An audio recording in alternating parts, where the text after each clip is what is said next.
Quand nous pensons au chauffard, cela nous évoque naturellement la corne de bélier de la ligature d'Isaac que nous sonnons à Rosh Hashanah. Mais la première fois que le terme de chauffard apparaît dans le récit biblique, c'est au moment du don de la Torah au Sinaï, Matan Torah. Et c'est précisément le nom d'un des derniers nés du paysage juif médiatique qui se veut être un instrument de diffusion de Torah, de pensée juive, d'histoire juive. Et nous avons le plaisir d'en recevoir le fondateur, Gabriel Lévy. Bonjour. Bonjour, enchanté. Alors on connaît votre visage, chauffard, ça a déjà une certaine notoriété, mais on connaît moins votre parcours, votre histoire. Qui êtes-vous ? En quelques mots, donc je m'appelle Gabriel, j'ai grandi en France jusqu'à mes 18 ans, je suis parti en Israël, donc j'ai aujourd'hui 33 ans, donc je suis parti en Israël il y a 15 ans. J'ai fait un assez long parcours dans le monde des yeshivot, on va dire du Beth Midrash, de la pensée du Rav Kook. Donc ça fait peut-être 12-13 ans que j'étudie dans ce genre d'endroit. J'enseigne aussi. Donc le Rav Kook, c'est la pensée sioniste religieuse, on va y revenir. Exactement. Voilà. J'enseigne dans différentes structures, avec évidemment une grande pondération pour la pensée juive, c'est le domaine qui me passionne. Et voilà, il y a 2 ans, j'ai créé ce nouveau média, qui est un média de pensée juive, d'histoire juive, sur les réseaux sociaux.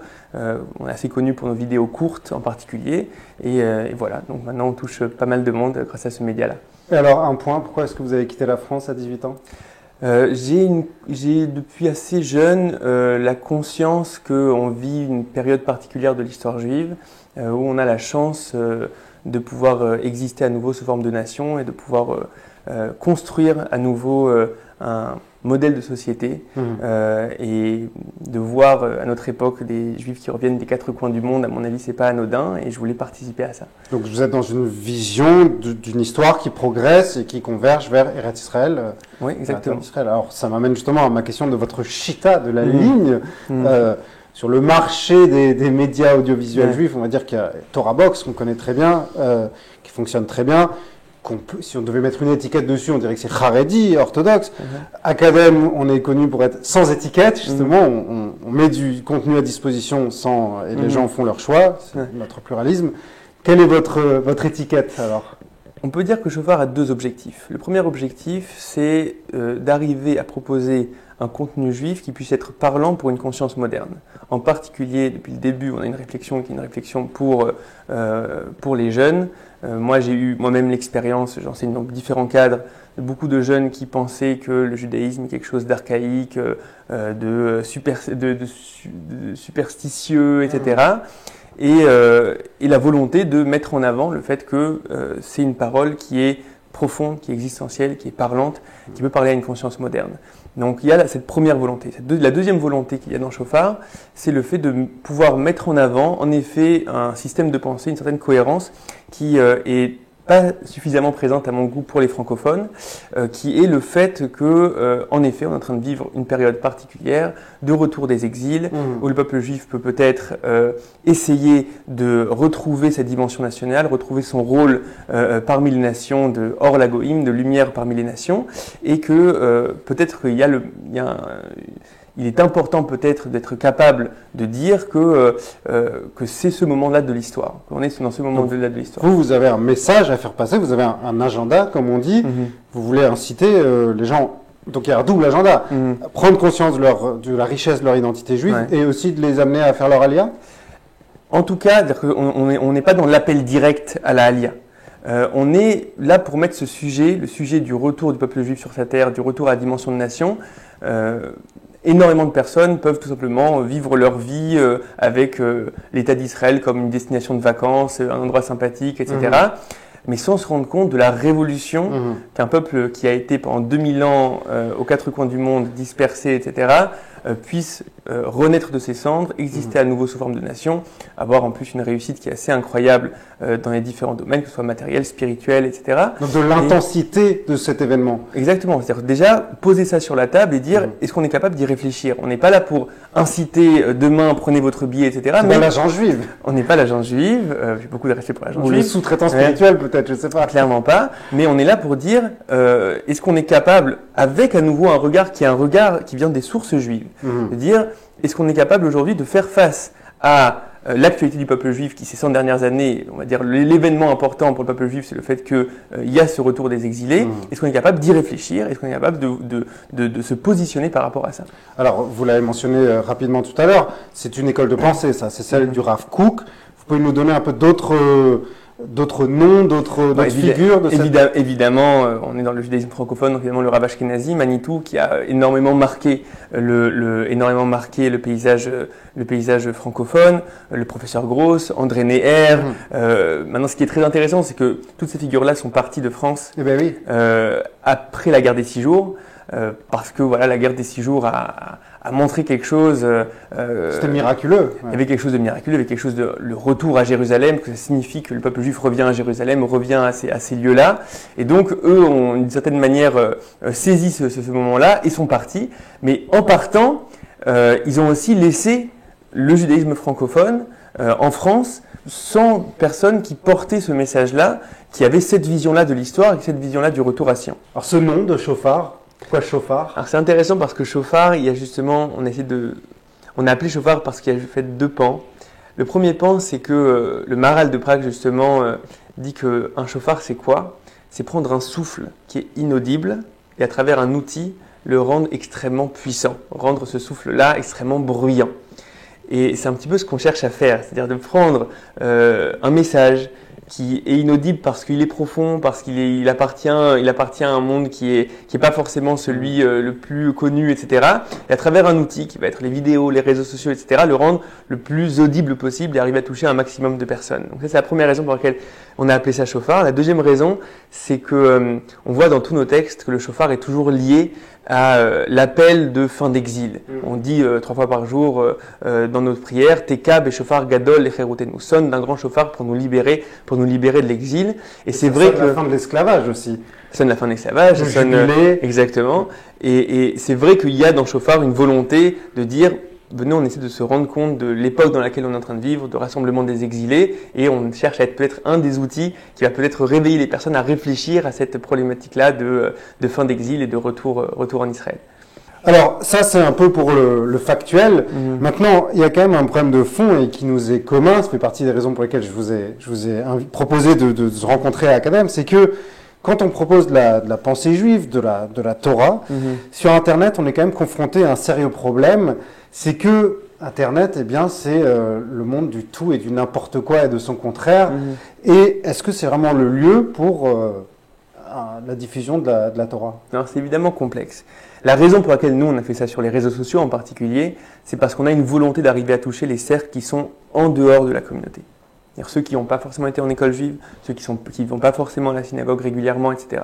Et on est dans la communauté juive aujourd'hui francophone, on a beaucoup de personnes et des jeunes qui sont dans ce cas-là. Et donc, la vraie réflexion, c'est comment on y arrive.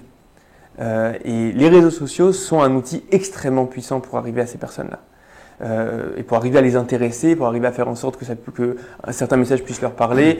Et on a des histoires, des anecdotes, on en parlait tout à l'heure, des anecdotes assez incroyables de personnes qui en effet sont hors des cercles communautaires et qui, grâce à telle ou telle vidéo Shofar, se sont abonnés, apprécient, nous suivent, etc. Et donc, le jeu en vaut la chandelle. Le jeu en vaut la chandelle parce qu'on est face à une problématique importante de perte d'identité, d'assimilation, et ça doit nous empêcher de dormir. Donc, comment on fait pour atteindre ces personnes-là? Et les réseaux sociaux, avec leur dynamique à la fois de partage, avec leur dynamique de fait de pouvoir propulser des contenus vers certaines personnes, etc., c'est un outil extrêmement important. Maintenant, c'est vrai que il y a un revers de la médaille. Il y a un revers de la médaille, clairement. Les réseaux sociaux en particulier, et ces dernières années en particulier, on va dans des formats qui sont des formats de plus en plus courts, de plus en plus chocs, et donc on doit se poser la question à quel point un message qui se veut être un message profond peut exister là-dedans. Oui, parce que c'est aussi le règne de la vulgarité et de la superficialité. Ouais. Pour donner quelques mots ici qui viennent un peu du Beth Midrash, quelques mots de Torah, moi c'est une réflexion qui m'habite depuis un certain temps, et je suis tombé à travers une étude dans le Maharal de Prague, dans un livre qui s'appelle Netiv Hatzniut, qui est, on pourrait dire, le chantier de la pudeur. Donc la pudeur, ça a l'air d'être étrange, mais on va expliquer ce terme dans quelques instants. Il ramène un midrash, donc un texte qui date des premières générations des Amoraïm, donc on est à peu près au 3e, 4e siècle. Je vous lis rapidement.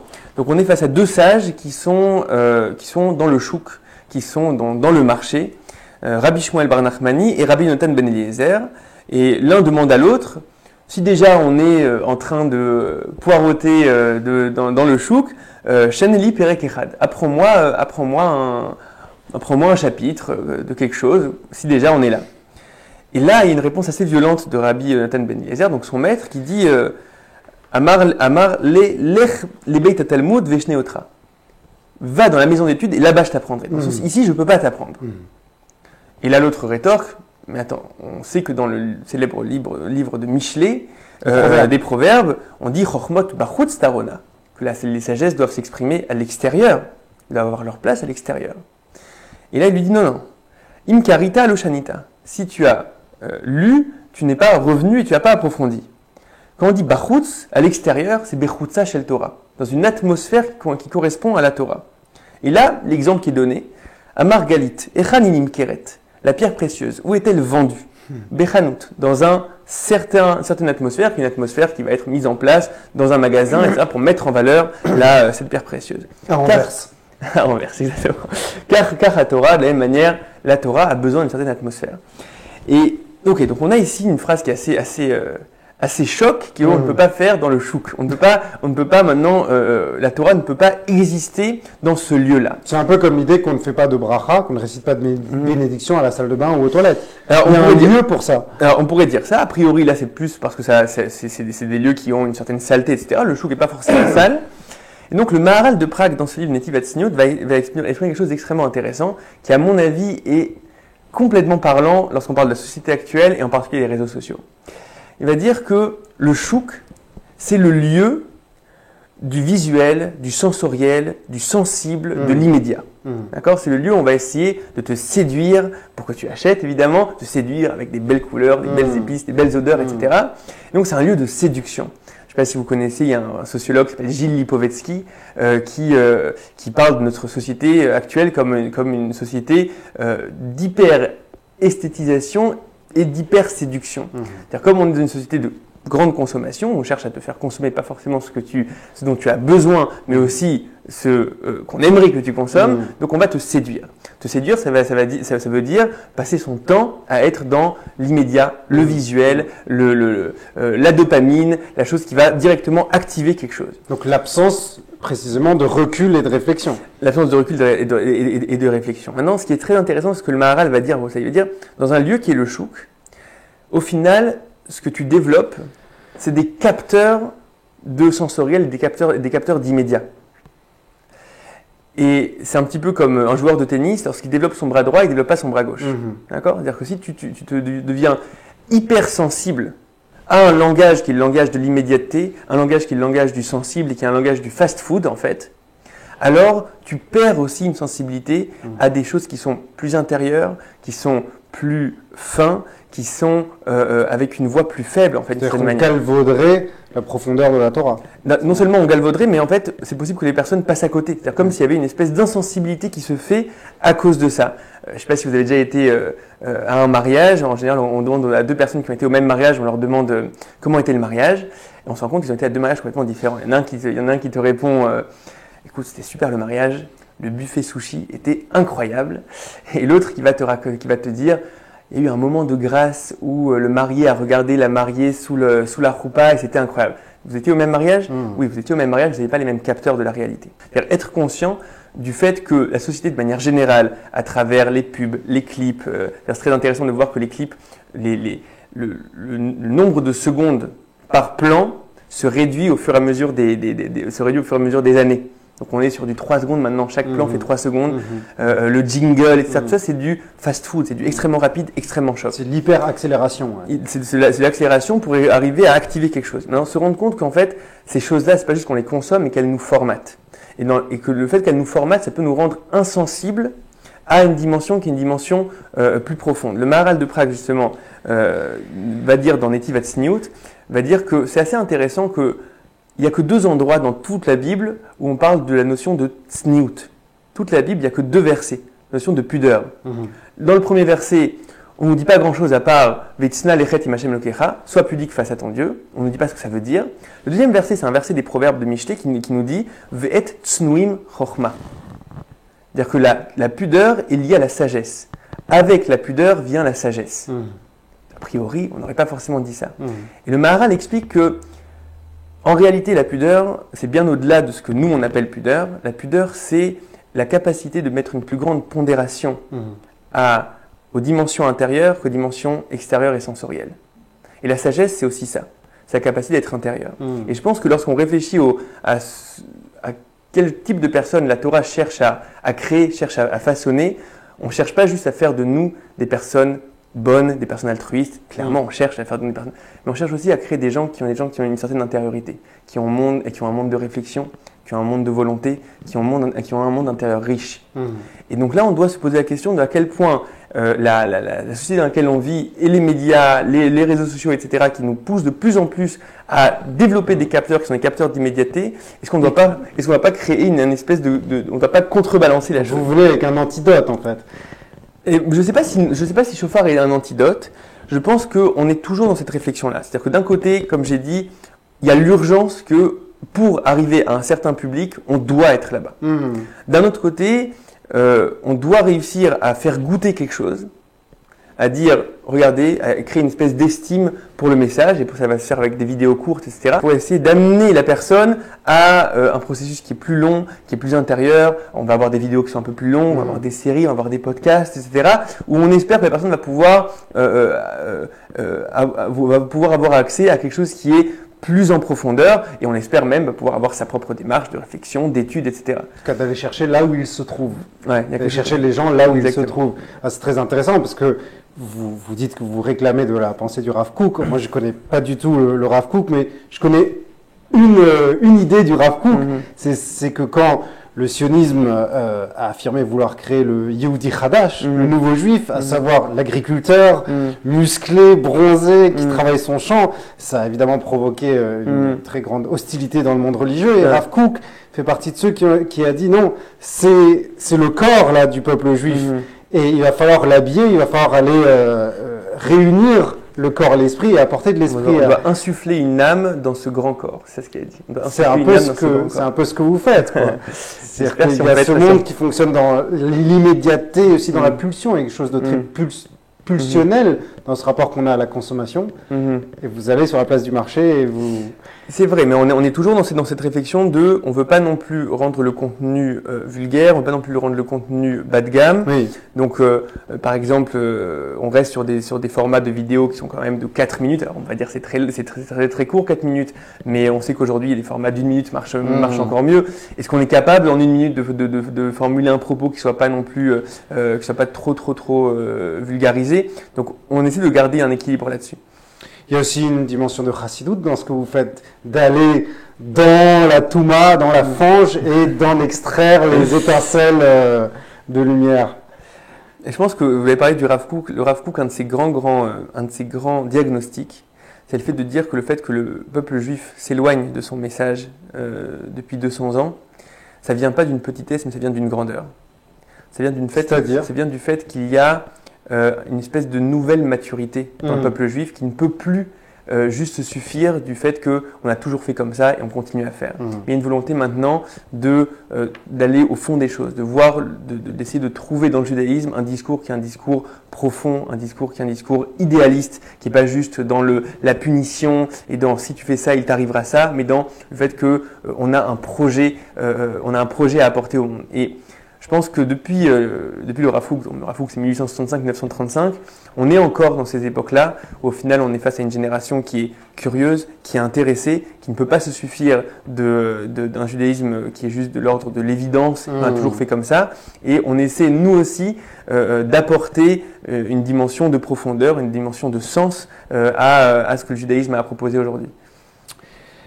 Et c'est la raison pour laquelle on vous retrouve. Vous n'avez même pas de site internet tellement vous êtes à la page. Vous êtes sur les réseaux, des groupes WhatsApp, une chaîne sur YouTube, une page Facebook, une page Instagram bien évidemment. Et on vous souhaite évidemment bon courage, bonne continuation, Batzlacha. Il y a une idée dans le Talmud selon laquelle en matière d'intelligence, de pensée, la concurrence est toujours féconde. Kinat Sofrim Tarbe Chorma. Donc on vous souhaite... bonne continuation. Shana Tova, que ce soit une bonne année pour Shofar à très vite. Et pour tous nos auditeurs. Merci pour votre fidélité.